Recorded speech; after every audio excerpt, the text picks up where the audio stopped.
Walang gagawa ng kinabukasan mo, Dok, o hindi ikaw. Ayusin mo yung buhay mo. Hindi ka matutulungan ng ibang tao kung ikaw mismo hindi mo tutulungan ang sarili mo. Gayon lang yan. Ay nakaw, ay katao ito ah. Halit-liit na bagay, masyado mong dinadamdam. Ikaw gaya na talagang tunay na mahinang nilalang. Huwag gayan. Simpleng bagay lang dinadamdam mo ay para kang hindi lalaki yan ay.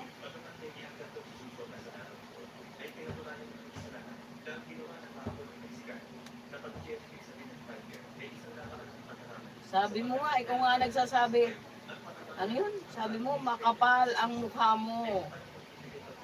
Ay dapat ay makapal din yung iyong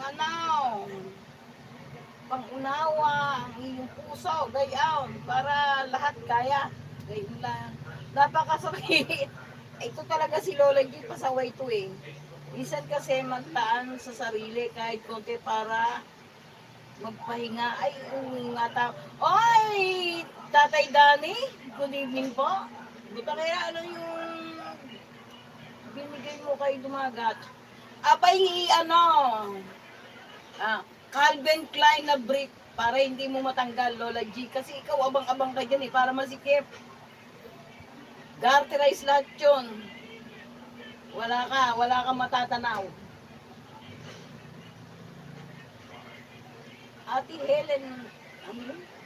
Ate Helen ako. Maalaala. Ay, tunay ka naman. Ay, tunay ka. Tunay kang masyadong maramdamin. Masyadong maindahin sa mga bagay-bagay na wala namang kadahi-dahilan.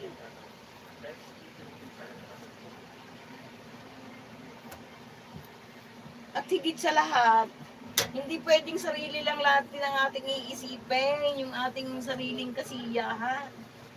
Kailangan isipin mo rin yung kung saan masaya yung ibang tao.